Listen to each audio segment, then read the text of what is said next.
Welcome to the 2015 William R. and Linda K. Cotter Debate, Genetically Modified Foods, Perils and Promises.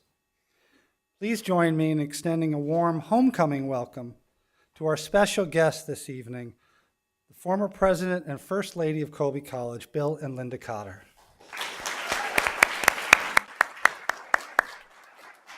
We're so pleased that you're here with us tonight. The Cotter Debate Fund was established in 1999 to recognize William R. Cotter, Colby's 18th president, and his wife Linda K. Cotter.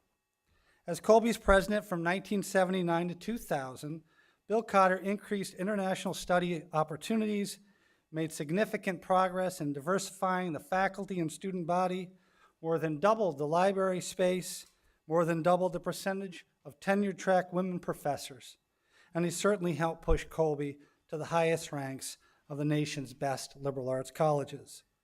Much of what we enjoy and cherish at Colby today are the legacies of the hard work and dedication of Bill and Linda Cotter. We're so pleased that they're with us tonight. It is also fitting that one of these many legacies of their time on Mayflower Hill would be a program designed to explore important, controversial topics. The core mission of our work at Colby College, indeed the foundation of any institution of higher learning, must be an intimacy with multifaceted, contentious issues.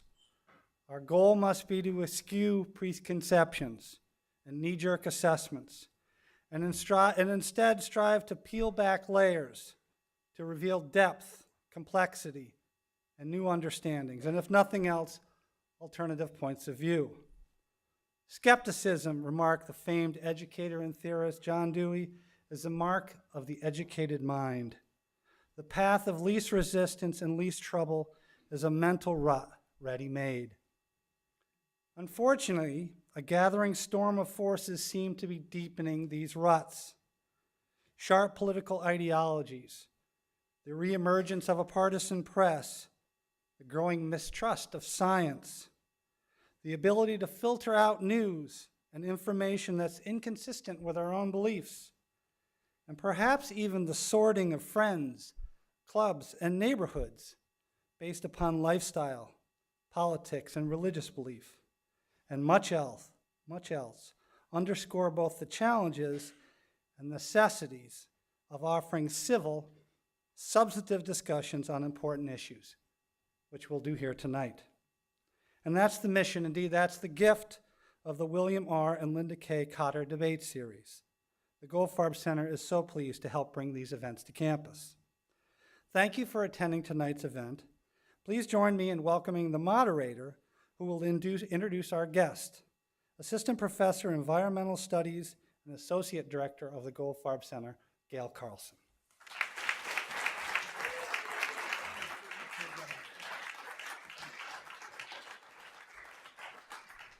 Thank you.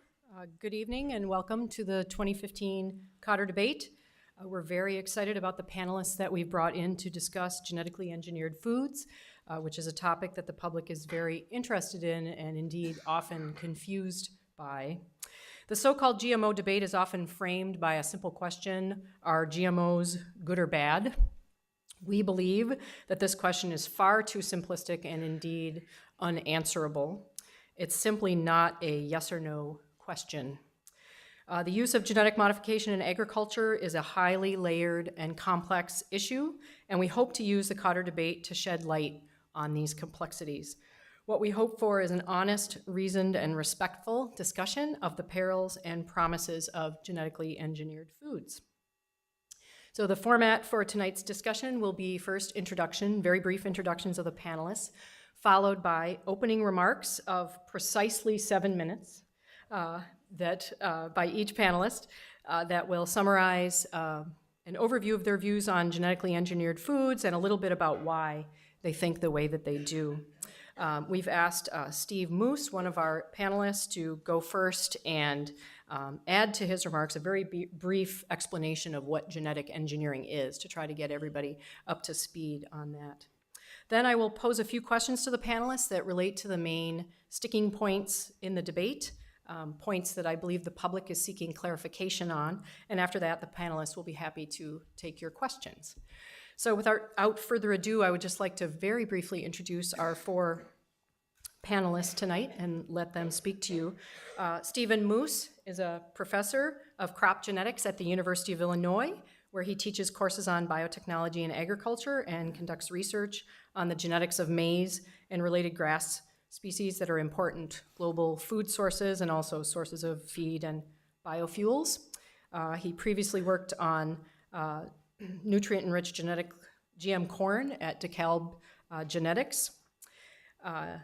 And next to him is Jodi Koberinski, who's a food sovereignty activist and the 2015 Oak Fellow in International Human Rights at Colby. She's a native of Canada and served for 6 years as executive director of the Organic Council of Ontario.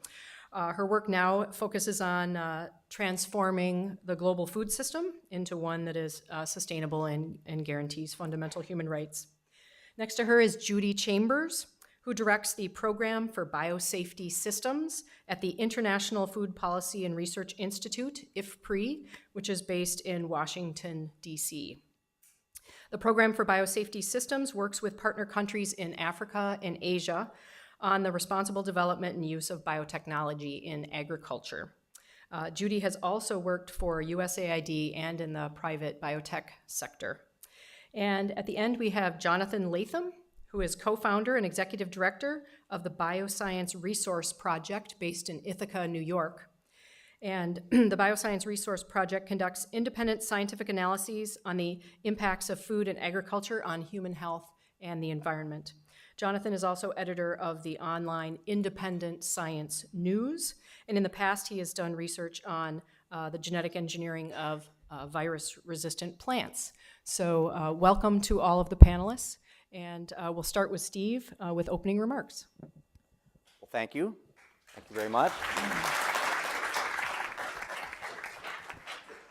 First, I'd like to thank all of you for coming and attending.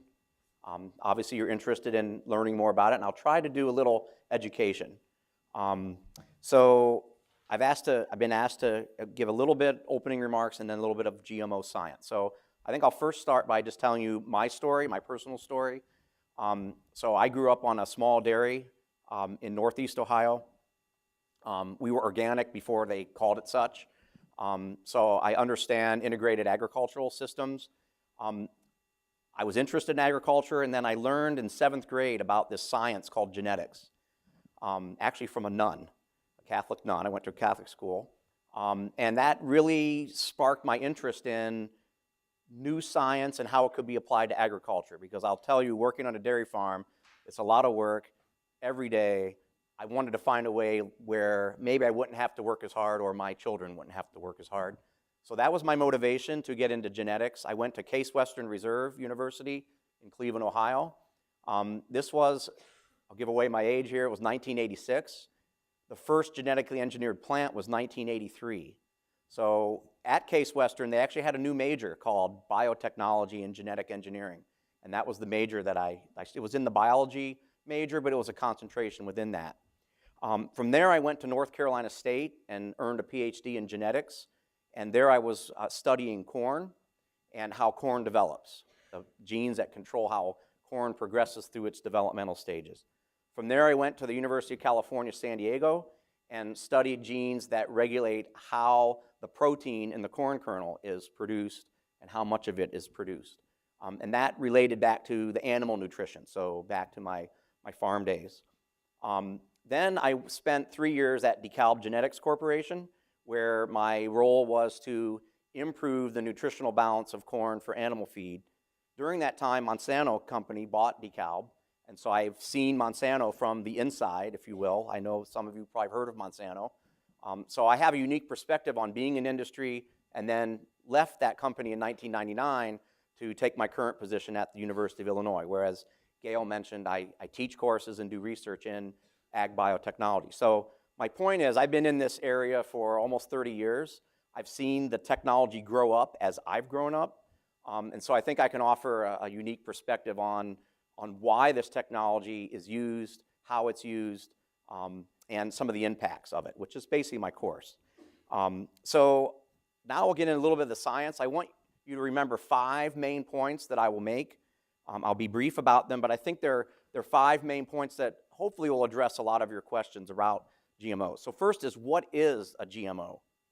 Anyone want to raise their hand in classroom participation? Nobody? Anyone? No, not a professor at Colby here. Okay, you're not alone. Oh, okay, we got one? Yeah?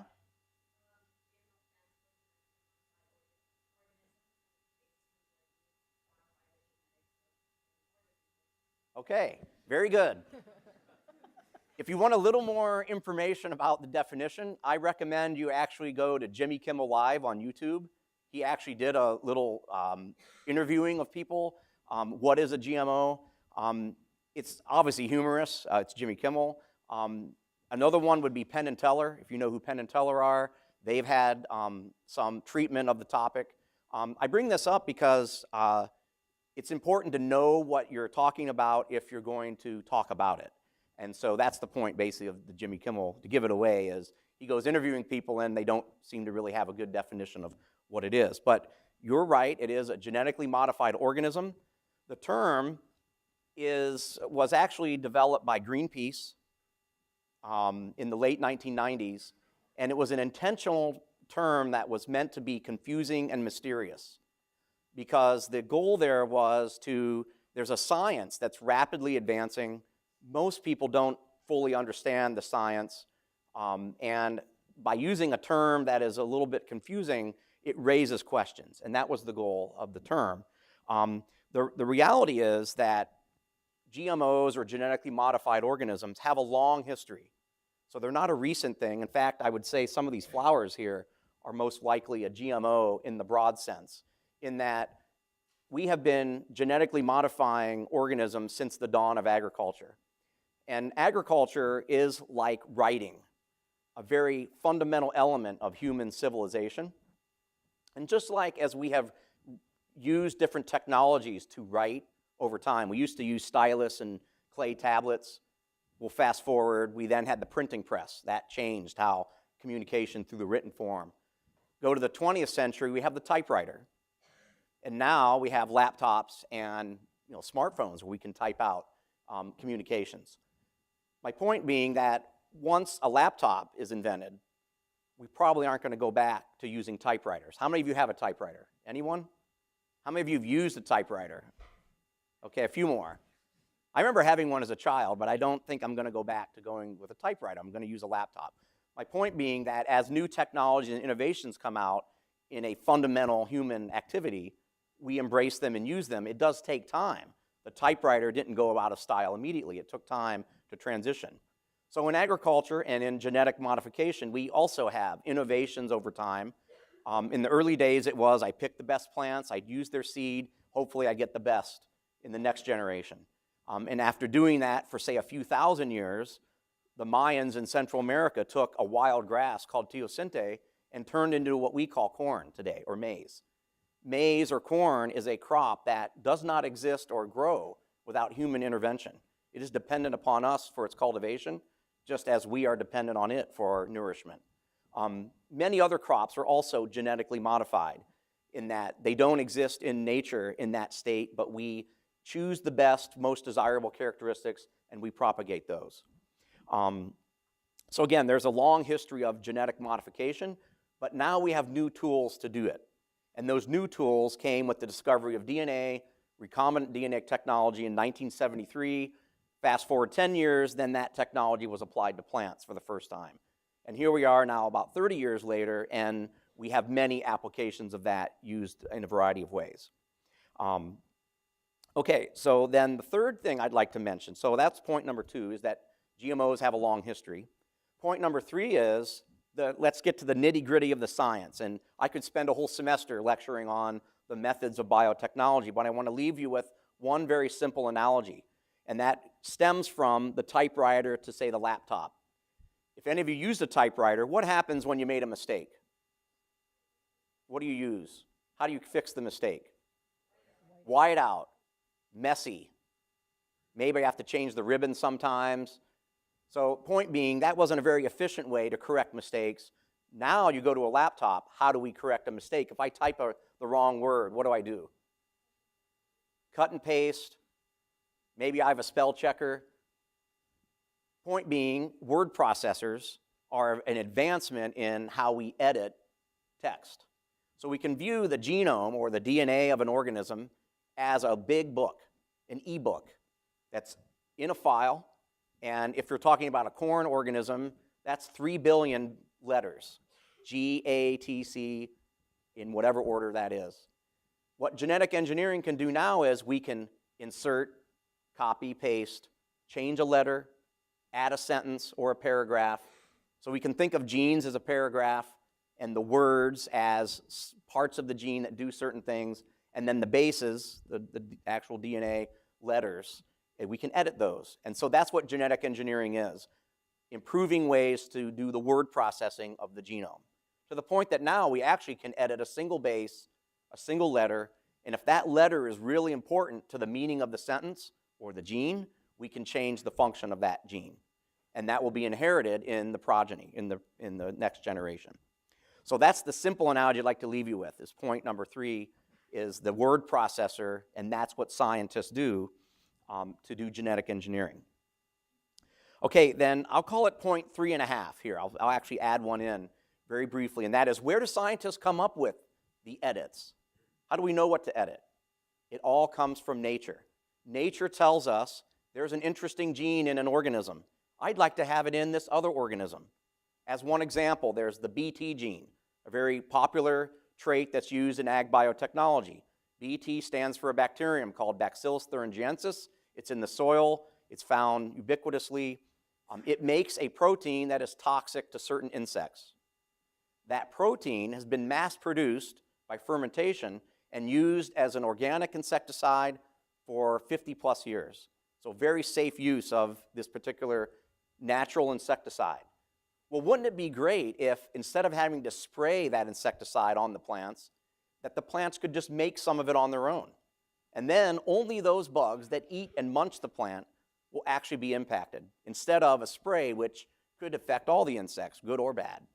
And so that's what genetic engineers have done.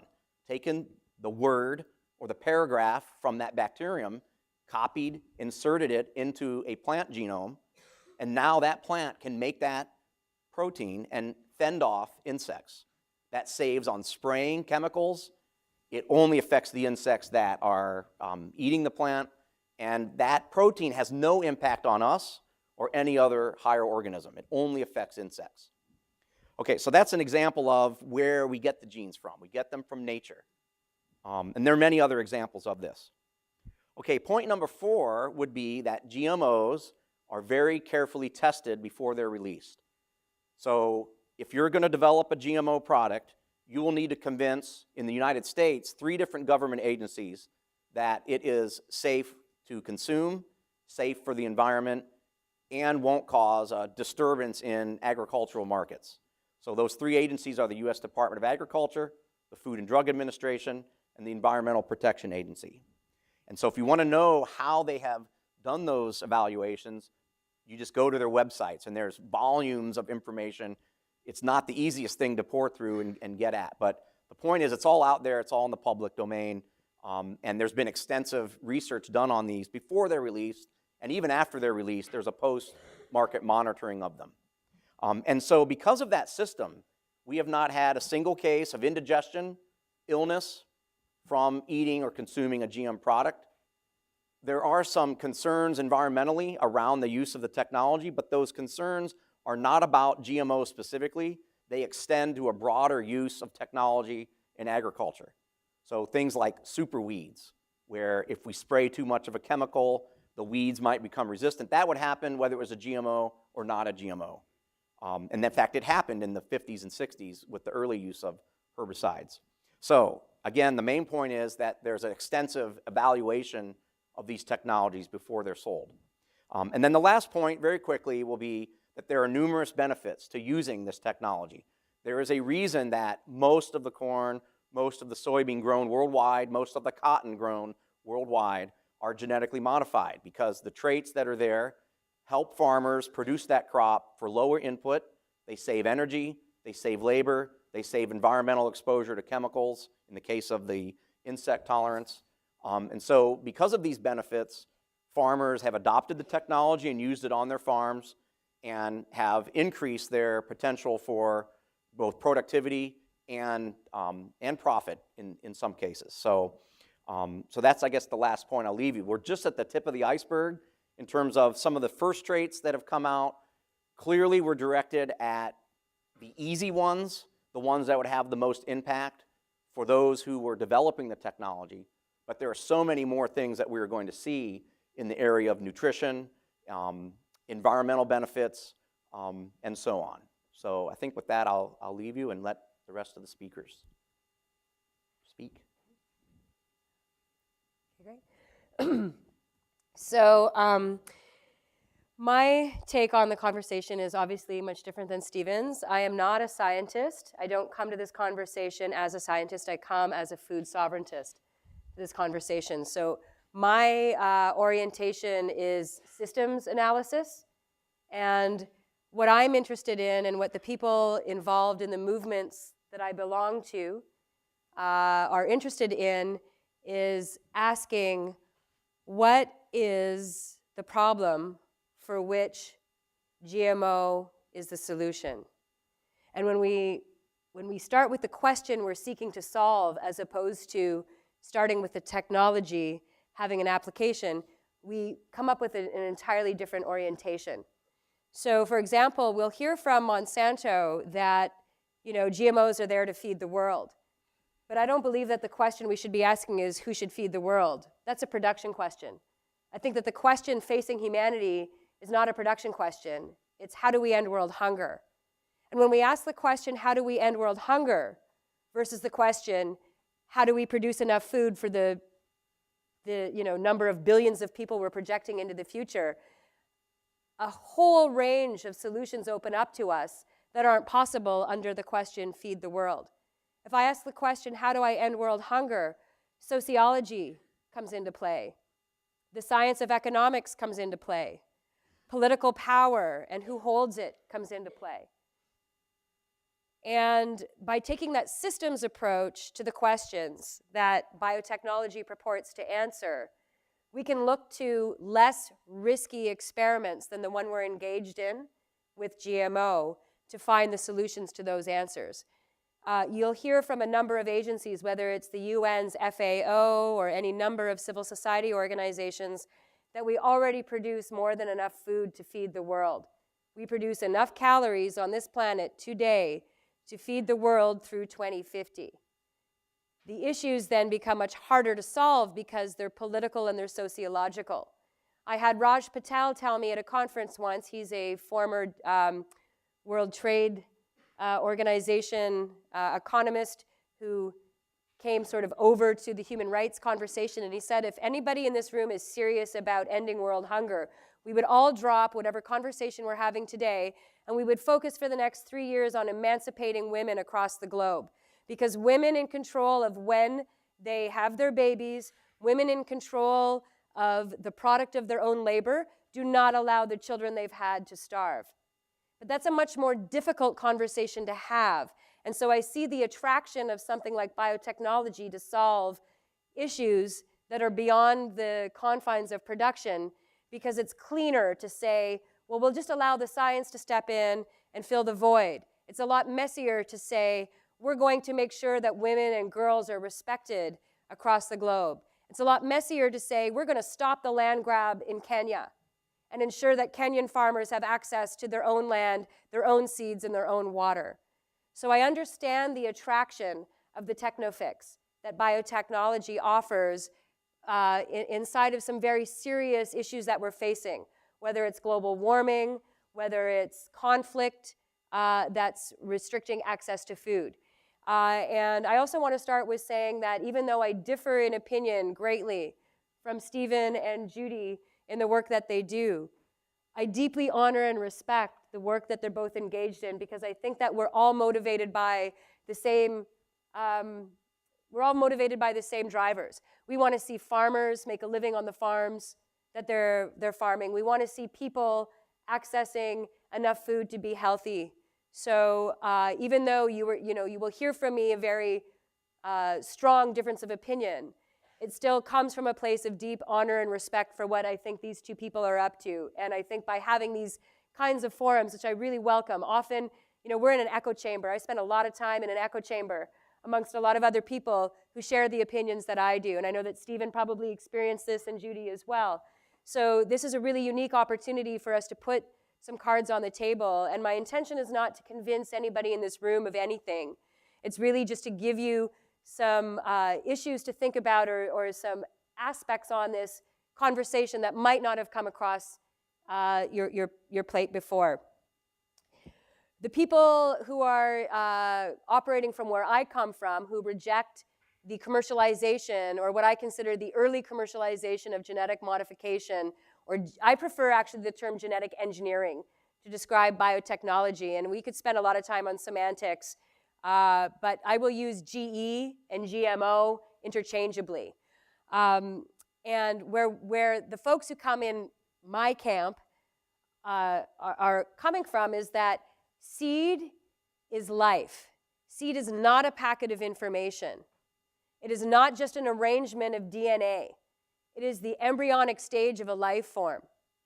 People I work with, like Winona LaDuke, think of the plants that they're responsible for being guardians of as their relatives. For her and the Ojibwe people, the rice that they work with is their relative. They consider it their little brother. They have co-evolved with this grain over many, many, many, many, many years. And they don't see it as something that's there to be engineered to cough up a certain kind of activity that's in service of a moment in humanity. They see themselves as working intricately with other life forms that have the capacity for their own self-expression. And I agree with Stephen that the activity of humans modifying plant life and animal life over many, many millennia, this coevolution as agrarian economies, is really real. But I disagree with Stephen that genetic engineering in the form of herbicide-tolerant traits, BT, and other current uses of genetic engineering are just a natural expression or the next logical step in that, millennial-long experiment of modifying crops. There is something distinctly different that we begin to do when we enter into the genetic material at the DNA level of a life form that requires us to ask. Some of the questions we have to ask are absolutely scientific, but some of them are also ontological. How is it that we know what we know? And what do we allow into our world of decision-making to stand as fact that influences what we allow ourselves to do? Because for me, the question of genetic engineering is not, do we have the technology to do something, and therefore, how do we use it? For me, the question of genetic engineering is, just because we can do something, ought we? And we'll get into it a little bit more in the discussion, and I want to be cognizant of time. For me, really, fundamentally, this idea that I know what it is that I need from the plant at this stage of our understanding of genetics, I believe is a really arrogant attitude. It wasn't long ago where we were living inside of a one gene, one trait theory, that we identified a gene within a plant and it was responsible for this particular trait. Just 30 years into this technology, we're beginning to understand that, if you've seen the film Contact, where they're looking at, these various pieces of map that they couldn't figure out how to put together because they were still trying to figure it out two-dimensionally, this page beside that page. And when they figured out that it was a three-dimensional map and they started to fold and bend that map back on itself, now all of a sudden this construction for this, portal into alternate realities became open. We're starting to learn the same thing about genes, that just because one gene we've identified as associating with a given expression doesn't mean that we deeply understand that. And geneticists that I work with across the globe, I think of in particular Jack Heinemann and his crew down in New Zealand, have explained to me that as far as they're concerned, we understand probably about 20% of what's to be understood about basic genomics, how genes function, how they affect one another.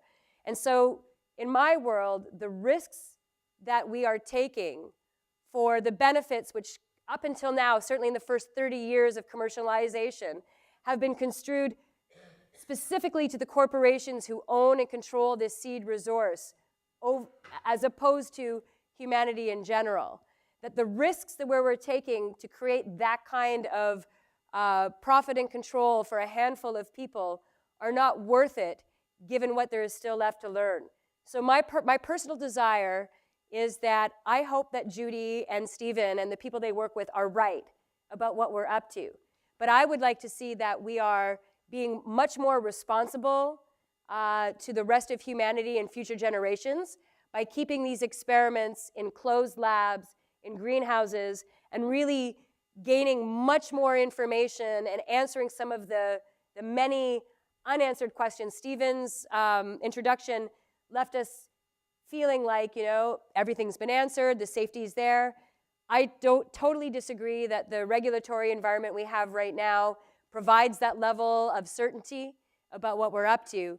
And I think that we're many generations away from confidently doing in the open the kinds of experimentation we're doing, because once we put this genetic information out there in a self-replicating format that can cross barriers, we cannot do a recall.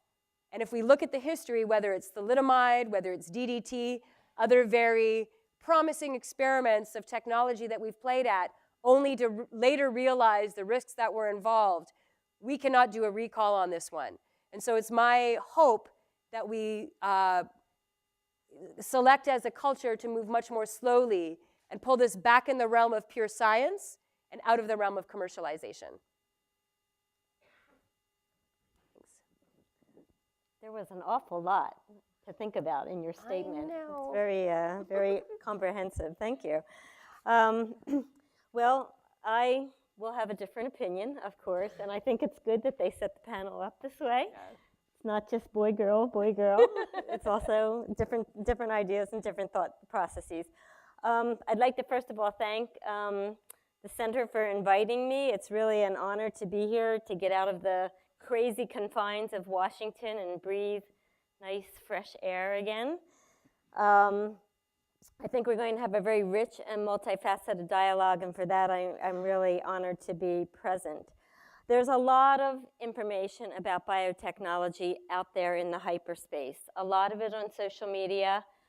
I would argue that quite a lot of it is based on very serious misinformation campaigns, and that there are a lot of things in the social media space that aren't really talking about the evidence that's out there at this point. There's a lot of noise, but to Jodi's point, I think there are also some real concerns, societal concerns in particular, that we as a group of thinking people with a lot of concern about our human condition and what's going on in the world around us need to really think through. So I welcome forums like this because I think it gives us a great opportunity to have a respectful conversation. I've been asked to focus on the impacts of this technology with respect to the farmers that I care most about, which are the poor farmers farming all around the world, usually on half a hectare of land in developing countries, the overwhelming majority of which are women. And they have a very difficult time of it, and it's an issue that I've devoted the past quarter of a century of my life actually working on. To give you just a little bit more background about myself, I grew up in southern New Jersey farm country. So yes, there is farmland in South Jersey. It's not all about oil refineries to the north and Superfund sites. It's a beautiful place. I guarantee it, if you come sometime, you'll love it. And my first job was in a peach packing orchard, a peach packing warehouse in an orchard setting. And so I've really come to agriculture from an early age, and my interest in agriculture from an early age. At one point, not now, but at one point I was a practicing molecular biologist. My PhD was from the University of Pennsylvania. I first used the technology, the tools of biotechnology and genetic engineering to actually look at a relative of what was then pronounced to be the HIV/AIDS virus. So I started out in this field looking at it from a medical perspective. I then took that same toolbox and kit and decided then to expand my horizons. I went to a small entrepreneurial biotech company and I did my postdoc in the agriculture sector, actually identifying, characterizing, and looking at the molecular action of the Bt genes. And the company that I was working for at the time, it was called Ecogen, was a company that had this vast array of Bt genes, a Bt genetic library, and they were initially involved in using that technology to develop through fermentation pesticides that could be sprayed as the organic farmers were spraying Bt on different plots of land. But the idea then was to put combinations of the Bt genes together so you could expand their use as a topical spray. The company failed for a variety of reasons. In the space of 5 years, they went to being cash rich to absolutely broke. Some of it had to do with the overpromise of the technology, and it was becoming a much harder situation to deliver in the agricultural setting because already then controversy was developing and not quite the same way as it was in the medical field. But it also failed in part because of a structural issue in what the business model of the company was, and that was the Bt gene is not particularly stable in the face of UV light, sunlight. And so despite mixing the genes together, there was still a stability issue in the formulation. And this is a problem even today with the use of the product. It's called Dipel for organic farmers. They have to spray repeatedly because it just doesn't last long once the sun exposes it. So therein lies some of the rationale for why the people thought about putting this gene in the plants to begin with, because it was felt that it would be expressed continuously in the plant and therefore it would be more stable. Farmers wouldn't have to spray as much, and that stability actually also prevents the kind of resistance that you see when something isn't stable. When a product like that isn't stable, the tendency for resistance to natural selection to overcome the product tends to happen more frequently. So there were a lot of reasons to do that. After that, the company was going out of business. I was going to lose my postdoc, and I needed to do something else. And so I took a fellowship that was sponsored by the American Association for the Advancement of Science, and I ended up in Washington, D.C. as the senior biotech advisor for the U.S. Agency for International Development, which is the agency which is our foreign aid agency, which is the agency that helps countries all around the world.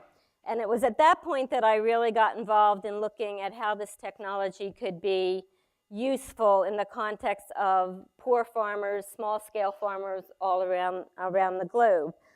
I now work for an international public goods institution, IFPRI, which is probably the largest research/think tank policy institute in the world. And I'm still looking at the same set of questions, except in a different institutional setting. I think it's important to frame the challenges that we're facing. I have heard the argument that there's plenty of food out there, that it's a distribution issue. It has nothing to do with the technology or the amount of productivity that we currently have on the planet. However, it's not something that I subscribe to. When I look at the complete picture of what the population pressures are, throw in climate change, throw in an increasing demand for meat consumption in developing countries, look at the amount of land that's available, the amount of people that are getting out of farming, even in the developing countries. People are moving en masse out of the rural sector into the urban areas. Urbanization is a huge issue throughout Africa. People just aren't farming anymore. And so it's not just a matter of the amount of food, but it's a matter of the production system that will enable us to continue to produce that food, particularly given the fact that we are losing the amount of land mass that we used to have that we could rely on via extensification of agriculture production systems versus intensification, for which is where the whole concept of genetic engineering fits into the picture. Africa, at this point, consumes 67% of the world's food aid. If you look at its maize production levels, it's 1.2 megatons per hectare as compared to the US, which is at 8 to 15 tons. And there are over 200 million malnourished children. So they have a lot at stake, as do other developing countries and other places around the world where agriculture is a mainstay for their economy. A couple of things to consider. We've had what I consider to be almost 25 years of safe use of this technology without any huge dramatic circumstances under a highly regulated system. In the developing world, farmers have been by default growing organically because they just don't have access to any of the other things that farmers here have access to. They don't have chemistry, they don't have fertilizer, they don't have machinery, they don't have other issues that have nothing to do with genetic modification. They lack markets, they lack reasonable land policy and ability to properly own land and control their land. They aren't connected to the downstream high-value markets. They don't have infrastructure, roads, port facilities, whatever. So I don't really think it's fair to some of the groups that are advertising for the technology and are being proponents of the technology to say that they're painting a broad brush and saying that this is a technological fix. No one I know who is an avid genetic engineer or a proponent of the technology has ever said that this technology is going to feed the world. I certainly don't say that when I talk to people, because you have to put it in the context of everything else, as Jodi said, a systems analysis of what's going on. But it is a critical piece of technology. Unlike Jodi, I don't feel that it's inherently risky. We're mimicking practices which occur in nature. We're just doing it in a different setting.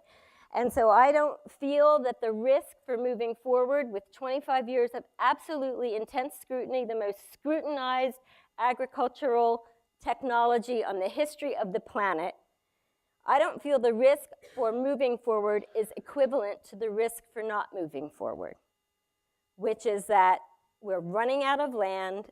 The land that we have left is protected ecosystems. We certainly don't want farmers encroaching into those systems. The current practices of agriculture are not aiding the situation in which we live on the planet, and in fact have been pointed to as one of the serious contributors to climate change. And so we have to figure out a different way of doing things. And from my perspective, taking advantage of the smart genetics that are in the plant and using it to combat the variety of things that the plant will face is a good way to go. As Steve has indicated, the most rapid adoption was initially in the developed world, in the US. That's where the technology originated, and it was mostly on crops which were a quick way to basically get back the money that was spent in the early R&D and development initiatives. However, that's not the case now. Most of the adoption is taking place in developing countries, and they are benefiting hugely from the technology. There's often a statement that's being made that the main benefactors of the technology are industry, and that's really not true. Let's take BT Cotton, for example. In the situation in the US, 36% of the profits went back to industry to recoup the cost of development. 45% of it stayed in the hands of the farmers and 19% in the hands of the consumers in terms of reduced costs of eventual end products. So there are economic reasons as well as scientific reasons for pursuing the technology. I want to talk about some of the things that are in the pipeline, because a lot of the early products were focused on traits that were important to the US farmers because that's where the technology started. But that's not what the case is going forward. There's a huge amount of promising technology in the pipeline to aid farmers in the developing world, such as drought-tolerant maize for Africa, virus-resistant cassava, which is a staple food root crop consumed throughout Africa, Latin America, and Asia, fungal and disease-resistant bananas, insect-resistant cowpeas, nitrogen use efficient rice, which enables the rice plant to make better use of the nitrogen that it's taking out of the soil so you don't have to spray as much fertilizer on it. Salt-tolerant rice, which allows the rice plant to grow in brackish water, which is becoming a very important place in coastal regions as a result of shifts in climate and shifts in ocean patterns. Drought-tolerant sugarcane for Indonesia, golden rice, which is enriched levels of beta-carotene to combat blindness, and iron and vitamin A-enriched cassava. Most of this technology has been developed either by the public sector or by combinations of public-private sector interventions. In that case, the private companies have oftentimes, more often than not, given a royalty-free license for the use of the technology in these kinds of products that aren't in their commercial interest, but they still recognize that the technology can do some good, and so they give it away. The funding for these things are typically being done by donor organizations, either governments, such as our government, US is one of the largest, the Swedish aid agency, the Australian aid agency, the Dutch aid agency, the Canadian aid agencies. Many of the aid agencies are supporting these types of projects. In addition, there are private foundations, Rockefeller, the Howard Buffett Foundation, and the Bill and Melinda Gates Foundation. In Africa, there's actually even been a technology foundation set up to actually foster these kinds of public-private partnerships and to actually work through all of the licensing issues that need to be worked through in order to make sure that the technology can be put to good for the products that are most important to the farmers in the developing world. So there's a lot of promise on the horizon, but from my perspective, there are also clouds ahead. The controversy has certainly created a lot of concern, and it's stifling the growth of the technology and the attitudes of the technology, particularly among many of the people that I meet with who have a very, very negative perception without even knowing, as Steve said, what the technology is. But the controversy, what's out there in the news media, what's on the internet, has predisposed them to be against the technology without even understanding it. So I think that's a serious problem.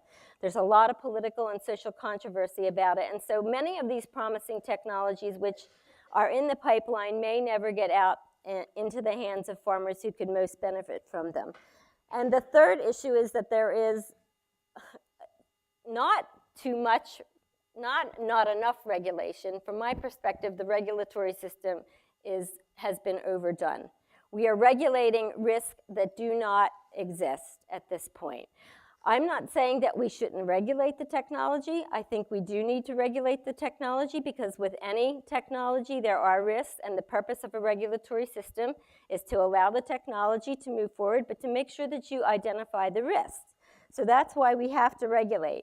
But the cost and process of regulation around the globe at this point has become so convoluted and so cumbersome and so expensive that at this point the only groups that can afford this technology and the cost of going through the regulatory process are the large companies. The universities are going to be kept out of the situation because they will not be able to afford the regulatory systems. And that is even more so true for universities in the developing countries who won't be able to afford their own systems that their governments are putting into place.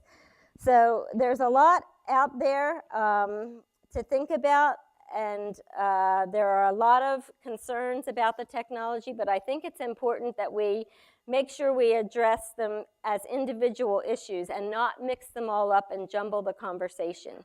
We can talk about the safety as one issue. We can talk about Sovereignty is another issue. We can talk about trade as another issue, but everything has become so complex and convoluted that I think the average consumer doesn't really have a thorough and in-depth understanding of what the real issues are. And it's important to have dialogues like this so that we get out of the hyperspace and really delve into the issues and look at things and pick the situation apart. So thank you. Right. Good evening, everybody. Can you hear me okay? Good. My name is Jonathan Latham, and thank you very much for that introduction, Gail. And thank you for inviting me to the Goldfarb Center, to Dan, to Gail, and to Kim. And I'm looking forward to what I think will be a fun continuation of this debate.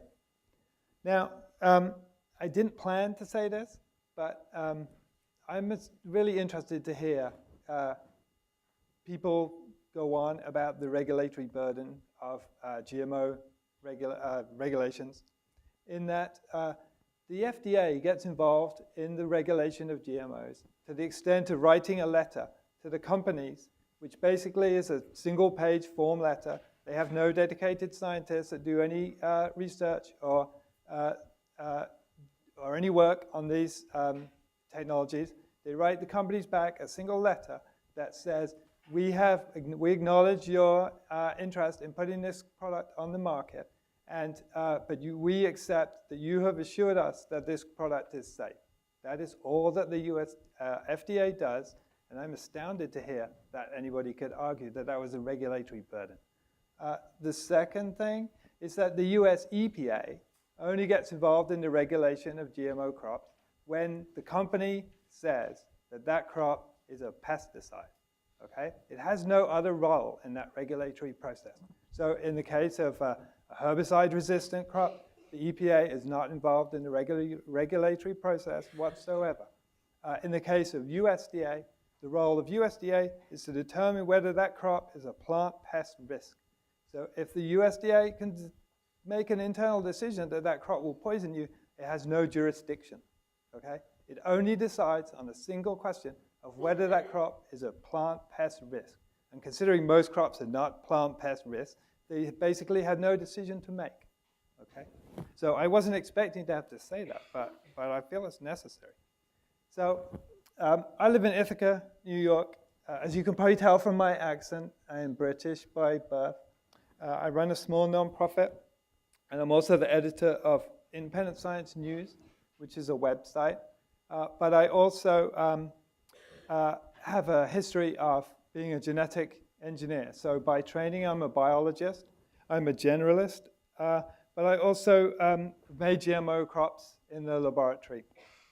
And I used to do, my PhD was about trying to engineer crops to resist plant viruses.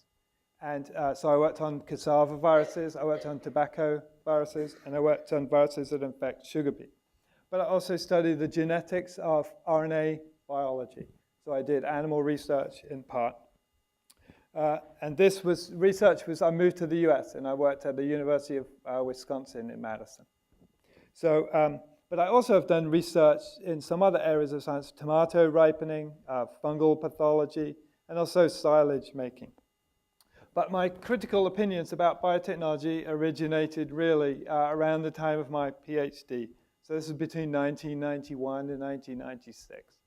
So it became clear to me that GMOs were not properly understood, most importantly of all by the regulators whose job it was to understand them. But I also realized that scientists were making GMOs that had the potential for negative consequences. And so because the regulatory process, in my opinion, was a charade, that this is a potentially toxic combination of circumstances. So let me give you an example. When I was working in my lab, I had a colleague who made a virus-resistant plant, which is no mean feat, right? So there are not too many researchers who can never say that they made a plant that was totally resistant to the virus they were interested in. But the way he did this was he engineered a toxin that would be activated when the virus infected the plant. So basically what would happen when the virus infected the plant is the cells would commit suicide. They would be killed, and so the virus could not replicate or spread, okay? Now, there is a problem with that kind of plant, is in that that toxin was a plant toxin, but also a human toxin, okay? The protein is called the RIP protein, and for good reason. And so, you know, he's achieved his aim in one sense, that the plant is resistant to viruses, but no sane person would ever eat that plant, okay? So there are risk issues to do with genetic engineering that are completely novel and unique to that kind of technology. And the second experience that I had was, I was doing my PhD in a huge research institute that had been basically converted from a sort of horticultural research scenario to doing almost completely genetic engineering. And so they built us these huge set of greenhouses. They spent $5 million building greenhouses that were supposed to contain whatever experiments that we were doing inside the lab, because there'd be pollen, there'd be GMO debris, there would be seeds, there would be all kinds of stuff inside the greenhouses. So they wanted a greenhouse that they could reassure the public and presumably us and everybody else that this was research that could safely be done in those greenhouses. So about halfway through my PhD, I had a discussion with somebody I knew who was the biosafety person there, and he admitted to me that let me tell you about how impressive these greenhouses were. They had negative internal pressure, right? So when you opened the door to go into the greenhouse, air would be sucked in so that no pollen could come out and no debris could come out. They're really impressive things. But this colleague admitted to me that they'd totally forgotten what happens to the water that goes out of the greenhouses. Okay? So everybody's watering their greenhouses, and there's water going down the drain and straight into the river. Okay? So nobody had even thought about this, right? So you know, it was a kind of a lesson for me in what, you know, human weakness in the face of technological possibilities.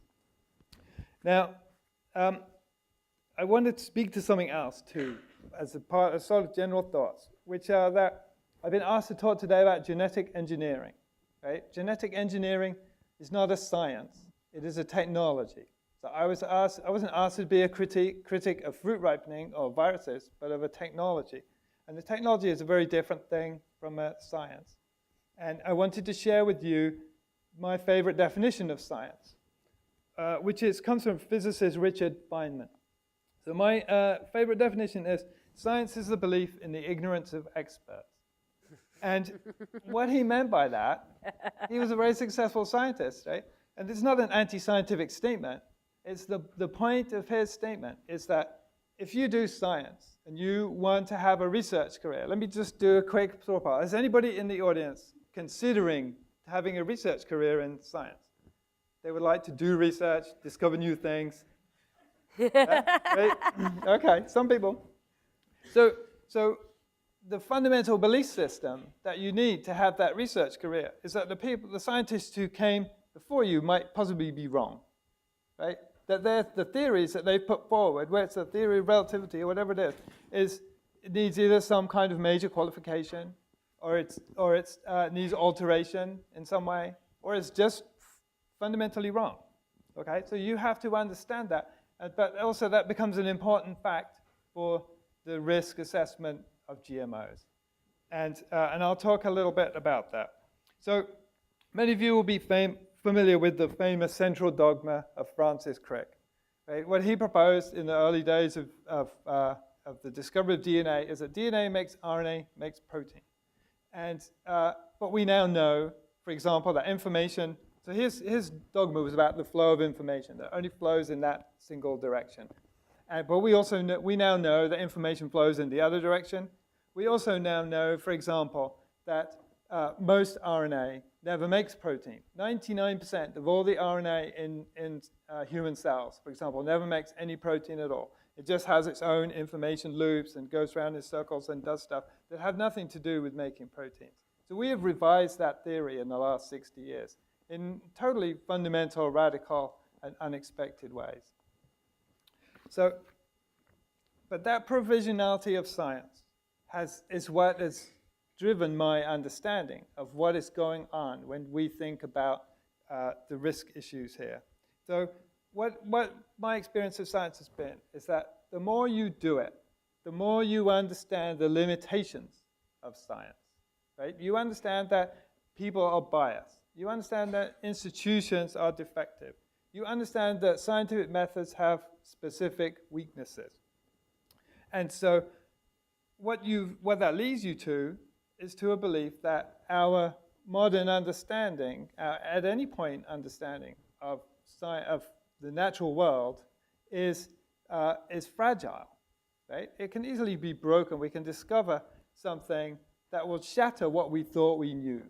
You know, we can discover that the human genome only has 23,000 genes when we thought it had 100,000. And we can discover that most of them are RNA genes. And, you know, like, stuff, it just, you know, so basically what I'm trying to say is that, you know, having a scientist tell you something, this is the truth, and this is how it is, and you shouldn't worry, or you should worry, or whatever, is not a very useful statement for them to make. And that implies that they're a scientist who hasn't thought too tremendously deeply about the scientific process and what it means to be a scientist.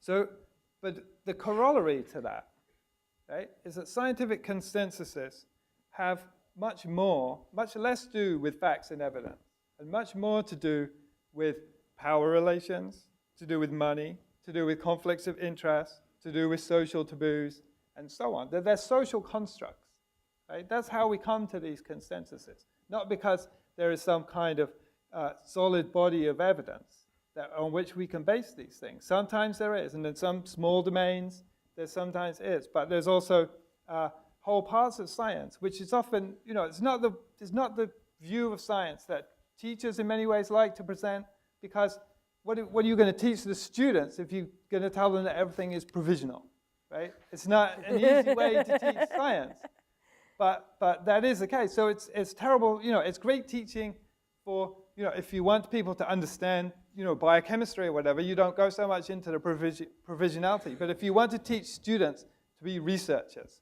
to be real researchers in the real world, who will have to understand that they're going to knock down the theories that their predecessors erected, that is the way to teach people science. But that's also the way that the public should understand science. If you're a member of the public, you don't want to go into the details of biochemical pathways, but you want us to understand something about science. That's what you need to understand. So there are some examples. I don't have time to go into examples about this right now. But if you go to the About Us page, about Independent Science News, we work through some examples that will exemplify this and probably astound you. And you know, because you read about these theories on the front page of the New York Times, and the amount of scientific evidence to support them sometimes is astoundingly little. So I will have, or it's contradictory, right? Not only little, but it's actually backwards of the truth. So I'm going to give you a little example which comes from my personal experience. So in late 2012, members of the European GMO Regulatory Committee published a paper in an obscure scientific journal showing that they had found a hidden gene coding sequence in most of the GMOs that they've been approving. Now, being in an obscure journal, the finding was ignored. But the article crossed my desk, and I immediately thought I knew what it was they had found. So there's a piece of DNA found in most, but not all, commercial transgenes, and therefore most GMOs, called a cauliflower mosaic virus 35S promoter. So a promoter is a piece of DNA that turns genes on and off. And because of my virology training, I knew that the cauliflower mosaic virus 35S promoter in the cauliflower mosaic virus itself overlaps a gene called gene 6, okay? So I had a pretty good idea of what it was that these regulators had found. They had found that, indeed, the sequences that the companies have been using and labeling as a viral promoter was actually almost half of a viral gene. And this viral gene turns out also to have interesting properties. It turns off the immune system of plants. It also dysregulates protein production. So cauliflower mosaic virus has a very strange method of expressing proteins from RNA, in which all of its proteins are produced from a single RNA, and it has this gene, which is called gene 6, which allows, in contrast to normal gene expression, which one stretch of RNA makes one single protein, and then the ribosome drops off so that the process is then completed. What the virus does is it keeps the ribosome on the RNA, and it makes more, whenever an open reading frame comes along, makes another protein. Okay, the ribosome doesn't drop off. And so, but this happens with normal genes. If you put gene 6 into a cell, this will happen to every gene in the cell. It will start making extra proteins that the plant never made before. Okay, so those are serious biosafety problems with a GMO that's been approved by the supposedly stringent European Union process. And it was, in our opinion, a major regulatory failure. Now, we can ask what errors contributed to this failure. The kind of errors that contributed are that the regulators read on the piece of paper that this was a cauliflower mosaic virus 35S promoter, and they weren't looking for gene 6.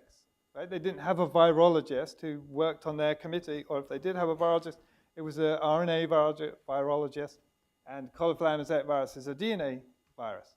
So they had inappropriate personnel on those committees in order to do who they were drawing on to make those decisions. So GMO developers had also failed to tell the regulators that gene 6 was in those in that promoter. Okay, this is another failing. It says in the patents, if you go read the patents, it says that there's a gene 6 overlapping these promoters, but they never told the regulators. My colleague, Alison Wilson, and I wrote a paper saying that if you use viral review paper that was published in the scientific literature, that if you use viral sequences, you should be aware of the fact that many viruses have overlapping gene sequences. So most species don't, but viruses use their DNA very economically. And so they often have overlapping sequences. They use sequences for more than one function. Right? Different genes are overlapping, in this case, a gene and a promoter. And although they were supposed to have done so, the European community never implemented the GMO monitoring processes that they were committed to doing. Right? So if they had the GMO monitoring data on the safety and the human safety of GMOs, they would have been able to go and refer to that. Am I out of time? Because like I said, I'm very close to being finished. They could have just gone to their databases and collected the information. Were the GMOs that had this cauliflower mosaic virus 35S promoter, were they causing farmers any problems? Were they causing any health consequences? But they never implemented the monitoring processes that they promised the European Parliament and the people of Europe that they would put in place. And when the discovery was made, the European Union, instead of incorporating the precautionary approach, which they would have, which in law they were supposed to do, which would have required them, in my opinion, to withdraw all those GMOs from the market, they refused to do so. They just published some what they claim was a rebuttal of what we said, which is a piece of not very impressive science. So the bottom line here is that there was no one failure, right? The approval of viral genes in GMOs that are eaten by people, which had basically happened unbeknownst to the regulator, was a failure at all different stages of the regulatory process, right? So, if there's one failure, it can be an accident, but a whole series of failures is not an accident. There's a political failure of the European Union and the regulators around the world to take their job seriously. So I'll stop that, and perhaps we can begin questions. Well, thank you very much for all your comments. So I want to kind of pick up where you left off, that indeed science is always progressing, and it may be provisional, and there may be contradictory bodies of science out there. But the cat's out of the bag, as I think you said to me in an earlier conversation. The technology is being used, and the public wants to know if GMOs are safe. Now, the public discussion about GMO safety often becomes one of apples and oranges on different sides of the issue, and we hear claims where anti-GMO advocates are anti-science, and pro-GMO advocates are accused of being unduly influenced by industry. So can you clarify, maybe a couple of you could clarify, what the public is supposed to do in order to be able to understand what the safety of GMOs is, and what is the scientific basis for the competing claims that either GMOs are safe or that they aren't safe? So, Steve, you I'll want take a stab at that.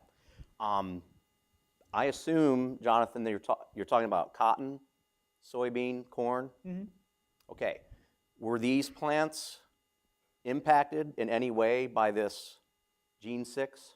Yeah. Did they yield? Okay, so what I'll say is Yeah. the soybean plant, the corn plant, the cotton plant actually yielded more. It was more productive, not because of the gene 6, but because of other genes that had been bred into it. Point being, there's one gene out of many, many 50,000 genes. And it wasn't, your interpretation is a failure of the system. That's an interpretation. The facts are, the regulators looked at the plants, evaluated how the plants grew. The plants grew normally. The product, either the grain or the cotton ball or the soybean seed, was measured for, and this gets to how do we know they're safe, intensively measured for all the chemicals present in the seed. Or let's take the corn seed, for example. Take a normal corn seed, measure all the chemistry. Take this GM corn seed, measure all the chemistry, compare them, and if there's no difference, then we can't see that there's a difference. Again, we've added one gene out of 50,000. It's actually not expected to be found to be a difference, but we look on the safety of, so also protein and DNA. That's what we're talking about adding. DNA you eat in every meal. It's actually a source of nutrition. The highest amount of DNA you will find is in breast milk or baby formula. It's put in there intentionally in baby formula so that babies have the precursors of DNA to keep making their own. So point being that DNA is not toxic. Proteins are not toxic. We eat them all the time. Our digestive system is set up to handle that for nutrition. So how do we test that the new gene or genes are safe? The first thing we do is, if it's a protein, like the BT protein or this gene 6 protein, is we will create in a test tube the stomach environment, the pH, the enzymes that our digestive system has. We will put that protein in there, and we will monitor how fast it degrades. Most proteins degrade within 30 seconds. You can't find them anymore. That's why they don't get in our bloodstream and cause allergies. So that's one test that's done to look at, do these proteins have any special properties than other proteins? And when it's found that they don't, and they're digested and become nutrition, just the same as every other protein, again, there's a generally recognized as safe. We eat corn. No one seems to have a problem eating corn. We have corn with one new gene that's been shown to basically break down as fast as every other gene. So therefore, and chemically we can't find a difference. So corn is corn. That's why we think they're safe. Now, whether you could never say never that there couldn't be something, but that's where there's a lot of scientists looking at it to see what the potential risk might be. And you had mentioned before about the FDA sending a letter. It is true they do send one letter, but they do have people who review hundreds of pages of documents, of data produced by the developer to look at that composition of the product. In a food case, that's what they're looking for. They want to see these digestive studies were done, that the chemical profile was made. Most likely there'll be a feeding study of mice first, where their whole diet is that new protein. And do they grow fine? And every single one that's been done to date, the mice grow just fine. They have no impact. So based on these scientific studies, the FDA says, we don't see any reason why we should stop you from selling this. Now, some people would claim, why do the companies get to do that? Well, maybe our government should do that. Well, you as a taxpayer don't have to pay for it. If the government did it, you would have to pay tax dollars to test these products. So currently, all the responsibility lies on the developer. And what that means is, if there's a problem, the FDA does have the authority to recall it immediately, and obviously there will be ramifications economically to that company if they were to put out something that wasn't healthy or caused a problem. So the way we have it set up in the US is we put all that responsibility on those who develop it, and if they don't, we'll say, play by the rules, they will then feel the impacts of that. Now you might say, well, then that leaves us as the guinea pigs. And in some ways, yes, we are. We have been for 20 years since the first GM technologies were rolled out. But there was an extensive set of testing done before the first ones came out. Every year, there has to be a reapplication for the renewal of the market approval. So it's not like it's approved once and never to be looked at again. There's a post-market monitoring that happens every year. And if any issues had come up, then they would probably pull that approval. So the system that we have in place does actually look at these. And this thing that you mentioned of a failure, the scientists knew it was there, but it didn't impact how the plants grew. It didn't impact the nutrition. So what if there's an extra piece of DNA there? DNA we eat all the time. That particular gene is in many plant viruses. We've probably eaten it. You know, if you ever eat a broccoli or a cauliflower, which that virus is normally present in, you have eaten this piece of DNA before.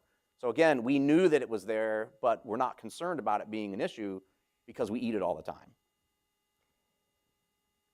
So yeah, I'll jump in really briefly. I almost don't even know where to begin. I think I'll start with the fact that, you know, a lot of studies have been done recently on looking at studies. So how does it work when industry funds research versus how does it work when research is done independent of company funding? And what we notice when we look at I think there's been maybe 30 actual feed trials done that we know about, because two things about the regulatory system that haven't been explained so far. It's not just that the companies are the ones who put forward the science. There is no safety protocol.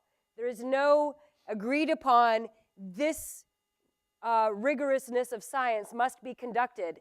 Each and every case is willy-nilly.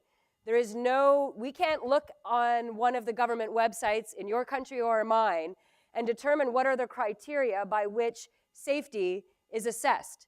It is based upon the research that the companies do and submit. None of that research is required to be peer-reviewed or published, nor is that research easily accessible to other scientists who want to verify whether that study was adequate or not. So it's not just that the companies do the science. They do that science completely in a vacuum, and you don't have access to those studies to see how rigorous they were. So there's the study that I'm referring to that looked at about 30 feed trials. A couple of things happened. One, there was no consistency in methodology from trial to trial. So you don't build a body of science when that science is done in a different way, study to study. It found that of the 15 studies that it looked at that were funded by industry, magically each and every one of those trials turned out to produce an approval of the thesis set out in the study that favored the company's agenda. So, you know, anybody who's conducting science knows that we don't score 10 for 10, right? When we do science, we sometimes find that there are mistakes. And yet magically, and it doesn't matter if it's pharmaceutical research, it doesn't matter if it's agricultural research, it doesn't matter if it's chemical research, people who look at the study of science, technology, and society and look at these questions in a scientific manner find time and again that when industry money is attached to the research, it magically produces the results that industry was looking for. So I would bring that level of skepticism to the results of the science that we've seen. The other piece, when we keep hearing about this safety that we're looking at, you know, Stephen's worldview is very much, or it seems to me to be very much, a molecule is a molecule and a calorie is a calorie. And when you come from a agroecological, biodiverse worldview, that's not the worldview that we hold. We also heard from Stephen that a lot of the testing, you know, it was around a lot of conversation about yield. As long as the plant's yielding more, it's yielding the same. I personally am not interested, nor are the farmers that I work with around the globe who are in the situation that Judy described. It's a very precarious situation. Concerned so much about yield per acre, they're concerned about nutrition per acre. And there is nothing in the work we have been doing in genetic modification up to date that really is focusing on that. We are looking at the worldview of the dominant agricultural system. And I think that if we were willing and brave enough to let go of that dominant economic model as if it is the imperative, and we're willing to look at the health imperative and the ecological imperative that we face as people in an ecosystem, we would make different kinds of decisions than the ones that we do. And just for context, 4 GMO crops, soy, corn, canola, and cotton, account for almost 99% of all GMO crops grown worldwide. Half of that productivity is for industrial purposes. It is not for feeding people or dealing with the issue of food production, climate change, any of the issues that are put forward. So I feel like there's so much of this conversations about the promise that has been undelivered. And again, we're all going to run out of time, so if you want to go deeper into some of the critique that I'm bringing forward, you can go to a website called gmoinquiry.ca. The Canadian Biotech Action Network has taken a hard look. You know, we talked, Stephen mentioned that there's this review process. Our governments are not doing this review process. So civil society has taken it upon itself. It's a 20-year review of commercialization to date, what's been in it for consumers, what's been in it for the environment, and what's been in it for farmers. And when you read through the reports that the Canadian Biotech Action Network has done, heavily footnoted, you'll note that a lot of what we're hearing today from both Stephen and Judi in terms of the promises really are undelivered promises. I want to move on to another question here, but Yep. We've heard some of you say that the GMOs are overly regulated and that stifles innovation. We've also heard that regulation is inadequate and doesn't require safety testing. Instead of just asking about the state of regulation, I want to ask it in a different way. GM crops are currently grown in about 28 countries in the world, led by the US, which means that actually the vast majority of countries in the world are not growing GM crops, including much of Europe. Given that we all have access to the same information, can you explain the basis for this difference in approach, notably between Europe and the US? Do you want to take that on, Judi, or? Well, I won't talk about Europe so much as I will talk about the part of the world that I work in a lot. And I don't think it's fair to say that we all have access to the same information because, you have to think about the situation in any given African country. Let's pick Malawi, for example. You know, there are a handful of scientists in Malawi who understand the technology. And unlike this country where we have a lot of scientific input into our policy process, that situation does not exist in many of the developing countries, particularly the ones that I work in. And so people who are making decisions don't always have access to the same information that we have here. That's why it's incumbent to make sure that the information that they do have is accurate information. And there is a lot of misaccurate information about this technology. I mean, as much as people can point to studies funded by industry and denigrate them, I can point to studies funded by other industries which take a different conclusion and also denigrate them. So, I mean, I don't think that's a useful argument to engage in because there's enough funding of polarized points of view to go around here. It's not just, industry is only funding certain studies that make a conclusion that works out to what they want to be. There's a lot of studies being funded by the organic industry, which is coming up with a different point of view as well. And so I think that's just not a constructive argument. The point is that I do feel that we have to have a much more rationalized debate. I mean, there are concerns about this technology that I think are valid. I mean, people do have issues about the control of the food supply and the fact that there's been a lot of consolidation in the industry.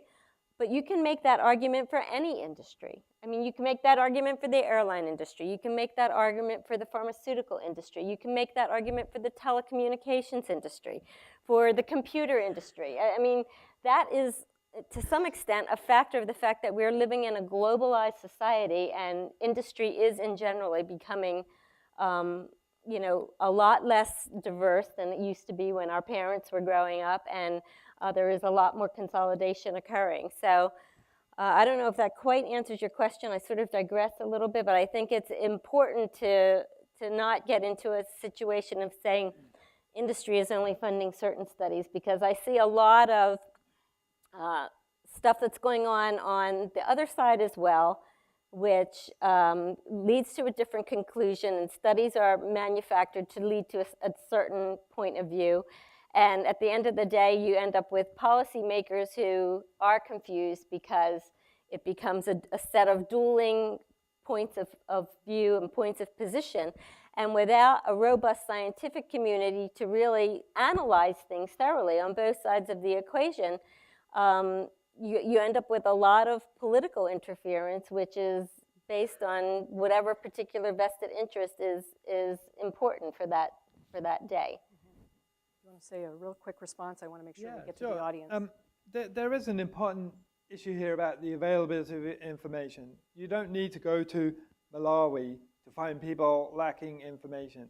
The data, the discussion that we're having today is all about scientific information that is behind a paywall, right?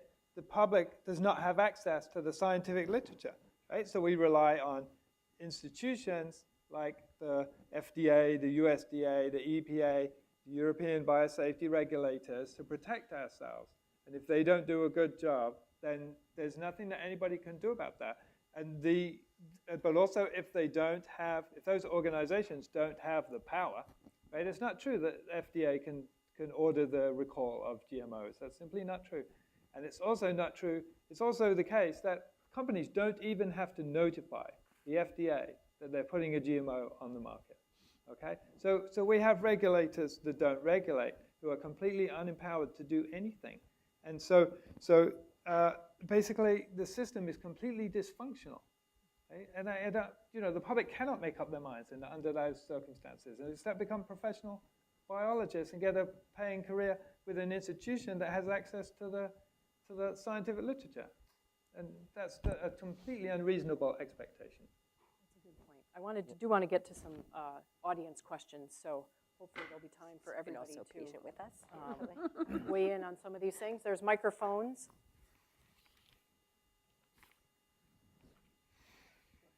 Yeah. Yeah.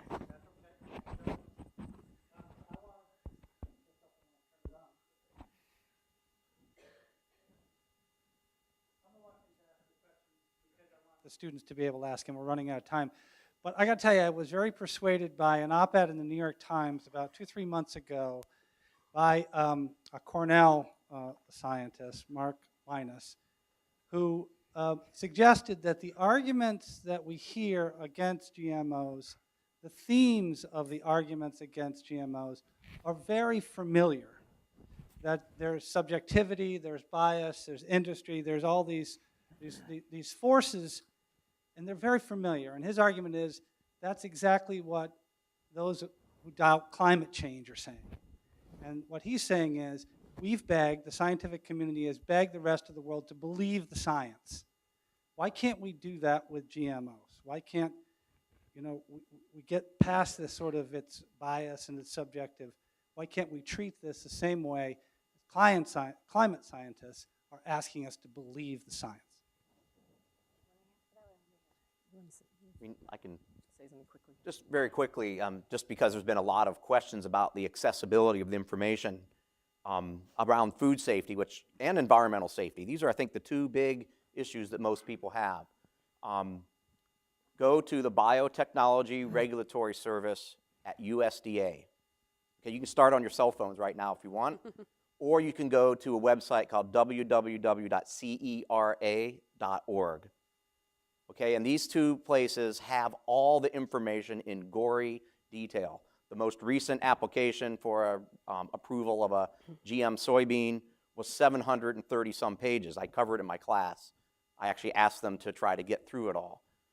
Point being, it's all there. Now, I'm not expecting the average person to read that scientifically dense document and distill out of it, what am I supposed to take from this? There is an executive summary for all of these that summarizes the main points, and so you can look at that. But the point I want to make there is the science is out there, but for whatever reason, as has been alluded to, Dan says, that science isn't being considered by the press all the time, certainly not in social media. It's either ignored or half of it's taken out of context, misinterpreted.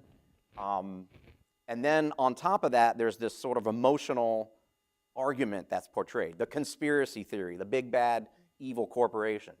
I mean, I worked at Monsanto. There were 20,000 employees there. I never met a single one who showed up to work and said, I want to do something bad to the planet today. That's not what people do. The goal was to try to make things better, and that's not just Monsanto. There are other companies that do this, small, big, universities like ours, Bill and Melinda Gates Foundation's funding, public institutions in countries where they need it the most. So I guess to get to your question, the science is out there. It's a very difficult science to grasp by the general public, and that's admitted. What that means then is it allows those who have a vested interest in pushing this technology aside or not promoting it to sow misinformation, seeds of misinformation, we'll call it, no pun intended. And this confuses the public. It confuses the policymakers. It confuses the journalists who have to cover it. And so I think that's where the GMO situation sits right now. The science is very clear. As another example, life insurance companies, actuaries. If you thought a new technology was going to cause you to spend more in outlays because people were dropping, you might want to know about it. They have done the studies. They find there's more risk of a supernova causing a life insurance payout than GMO technology. Because on a supernova, if you're on the wrong side of the planet, or the right side of the planet, you won't get hit by it.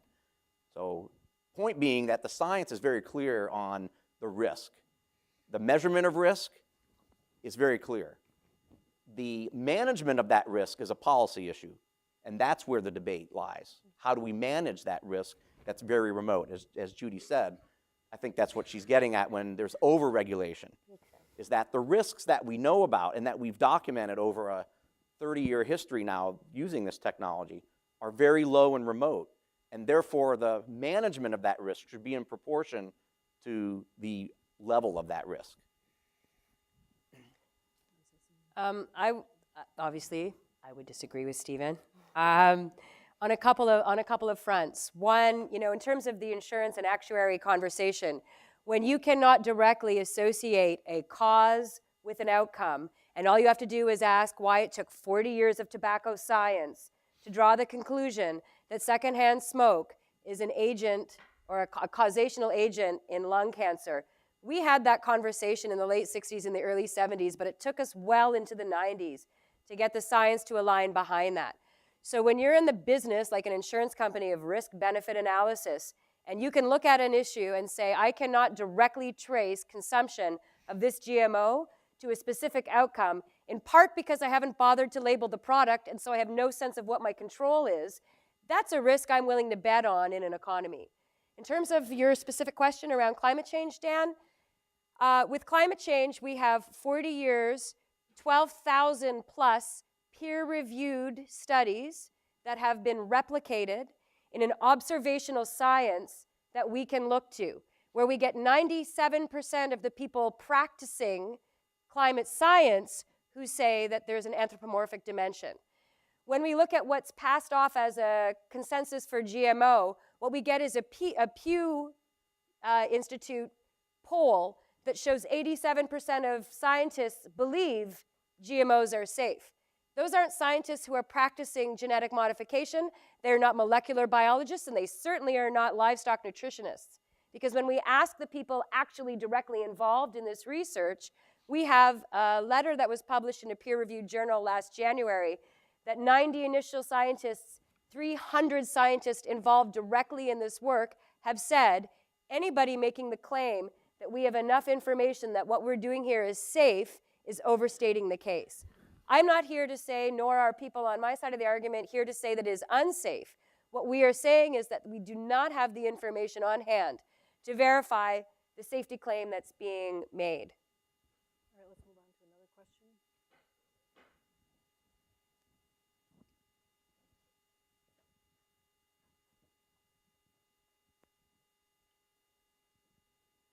Hi, thank you. So my question is focusing on something that you guys haven't touched on quite as much, which is the environmental impacts, specifically ecosystem impacts of GMOs, such as BT corn tissues ending up in streams and killing off native macroinvertebrates. So I was wondering what other issues the public should be worried about and how much you think we should be focusing on environmental and ecosystem impacts as opposed to the health and more human impacts of GMOs? Jonathan and then Judy.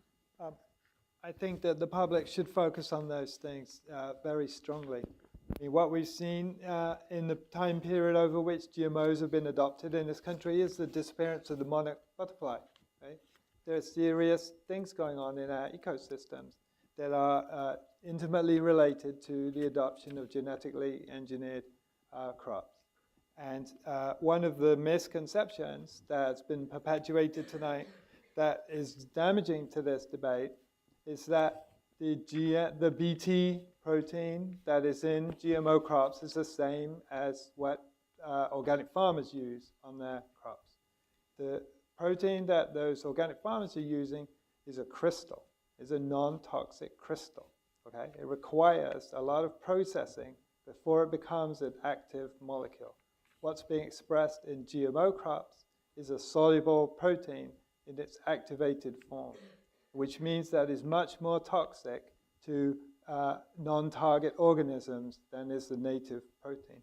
What industry people like to tell you is that they're the same protein, but they're fundamentally not the same protein. And so, but that's a piece of misinformation that throws people off track all the time. And that's why that protein poisoned the caddisfly larvae, right? Because it's a different protein. The organic version of that protein has a restricted insect specificity, which is not found in the GMO Bt tissues, right? And that's probably the reason, is because the protein is different. And so we have good reason to expect that they should be more toxic. And we also have the disappearance of the monarch butterfly. So we have good reasons to ask about this question, so thank you. Judy, do you want to say anything about that? Yeah, I mean, I hear the question of the issue about the monarch butterflies all the time, and there are a lot of reasons for the disappearance of the butterfly. A lot of it is habitat. It's not necessarily related specifically to Bt genes. So, you know, I would disagree with that assessment of the situation with the monarch butterflies. You know, just because something is natural does not make it safe. I mean, cassava is eaten around the world, mostly by poor people who use cassava as their main form of intake for their calories. There are naturally occurring varieties of cassava that, if improperly prepared, result in high levels of cyanide concentration. There are many deaths around the world, particularly among children, who are eating cassava that was bred via conventional technologies, have nothing to do with GMOs, and they're dying. So, I mean, I think, you know, we've got to put this in context. Just because it's natural doesn't mean it's safe. Just because it's genetically engineered doesn't mean it's inherently unsafe. I mean, I think the most recent issue with Chipotle, you know, they made a big splash, a marketing splash. We're not going to serve any GMOs in our restaurant. So, great. I don't know of anybody dying from consumption of a GMO yet, but certainly people are at risk from consuming E. coli proteins. Oftentimes they're the result of organic practices, which end up with manure, where the E. coli isn't properly addressed in the industrialization of those crops. And so, you know, I think we've just got to keep it all in context. I mean, Chipotle made a big issue about keeping GMOs out of their production chain, and now they've got an issue that's definitely threatened the marketability of that chain that has nothing to do with GMOs. So it's just a little, I think we've just got to parse it a little bit more in a more nuanced fashion.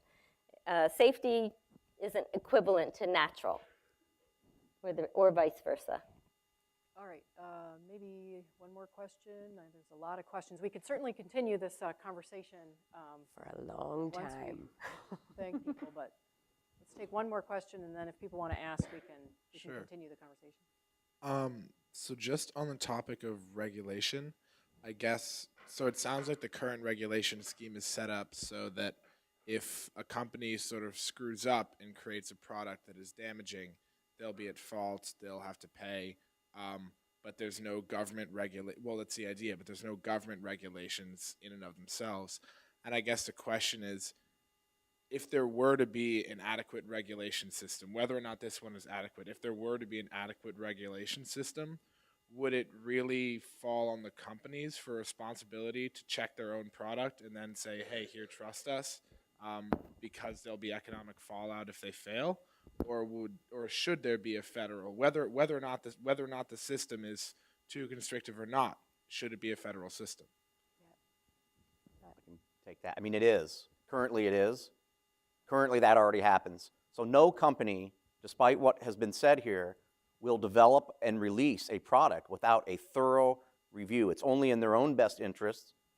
No company wants to poison or make anyone sick. That's the quickest way to lose money.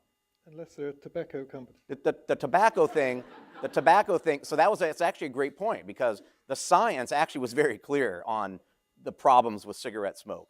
There was a policy issue around how do we inform the public, how do we regulate that industry. That's a politics, or that's a different thing. But the science was clear pretty early on. We didn't need to wait 40 years to act. It just took that long.